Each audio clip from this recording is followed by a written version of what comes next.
I'm actually going to start right away because I'm a little delayed, and I apologize for that. Philip Ittner joining me this morning for House Sparks Mornings, Mega Worldwide. Like, subscribe, give a thumbs up, support the show, etc., etc., etc. I was running late this morning, and I was just filling in Phil that it was because I was on the Mickey Runaway Railway ride at Disney World Hollywood Park, and it broke down. So we were sitting in the middle of it, and all the lights came on, and it was like, please don't leave your seat, or you'll get killed by a giant boulder, whatever. And, you could die. Sit there. So, and then they came and got us and walked us out. And I appreciate, they're very sweet. Everybody was very nice. But so it kind of put us behind. We were cutting it so close this morning. We had lightning passes, and we were like, we can fit this in. We can do it. And then, of course, the best laid plans of mice and men. Good morning, Phil. How are you? When's the last time you were in an amusement park? I think you need one at this point. Ages ago. All right. Never been to Disney. You're in Disney World, right? You're out in Florida. Yes, we're in Orlando. We're at Disney World, yes. Right. Never been to Disney World. Been to Disneyland many times, but it's never out in Florida.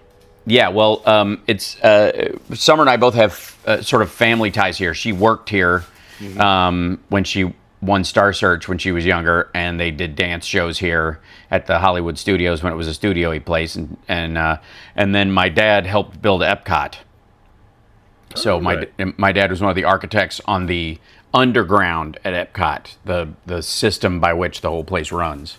So none of the exciting design stuff up top, but So, yeah. At the risk of offending Floridians, the climate there doesn't suit me. So I do not spend a lot of time in Florida. No, it is muggy and gummy and tacky, and it's like you basically stick to everything, especially when you're trying to run away from. I mean, the place is it's super humid. There's like Australian style bugs. There's alligators, panthers. The coastal waters have plenty of sharks. What's not to like is my question. But anyway, so we're having a lovely time and what have you. Summer's birthday is this week. Happy birthday! Yes. Happy birthday to Summer. So we're celebrating by trying to get away from the nastiness of the world as much as we can. I will say it's. The crowds here are tepid compared to when we have been here before, and I think a lot of that has to do with tourism being way down because of Donald Trump and because of just the financial nature of trying to do it, like how expensive it is versus, if you're going to add an international flight to that, especially right now, God knows if you even want to trust the FAA currently under, Duffy. So that, there's a bunch of reasons to go maybe next year. Or maybe in 2029, I think is really what a lot of people are doing. So lots going on. Lev Parnas is going to be joining us in the second hour. And the irony that we got Phil in Kyiv to talk about what's going on with Ukraine and Russia, and Lev will largely be dealing probably with the Epstein stuff and the circle around Trump and how it seems to be tightening. The story this morning, according to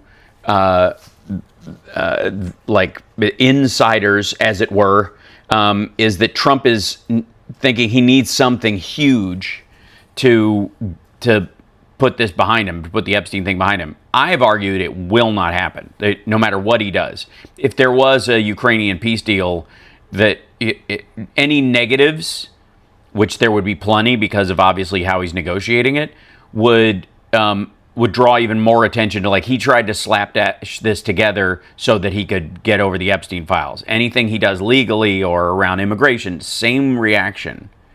People are going to go, he's just doing like a crap quick fix to try and draw attention away from the Epstein files everywhere he goes. Now, the word was also, and I'm curious what their reaction to this, like, Alaska meeting that Trump's going to have, and Trump having his senior moment where he thought he was going to Russia on Friday, which he is not. and calling St. Petersburg Leningrad in his latest Right. or Truth Yes. Social or whatever it was. Yeah, truth sinkhole is what we call it around here. Yeah, there seems to be I mean, obviously the man's brain is turning to tapioca, but there are a lot of real things on the line. So there what's the Well, first off, their say reaction? say hi to Lev for me. Will do. Not that I want to, promote the competition, but you may or may not know he and Michael Cohen and our mutual friend Malcolm Nance Mm-hmm. have a regular thing going on now where they talk about politics and Yeah, it's great. politics. No, I'm for it. It's a very good stuff. Mm-hmm. And I'd like to have Lev on this week because we're going to be doing something kind of risky and experimental with the show, because obviously everything is going to change after Friday. Right. No matter what happens in Alaska, the war will enter a new phase, because we're going to have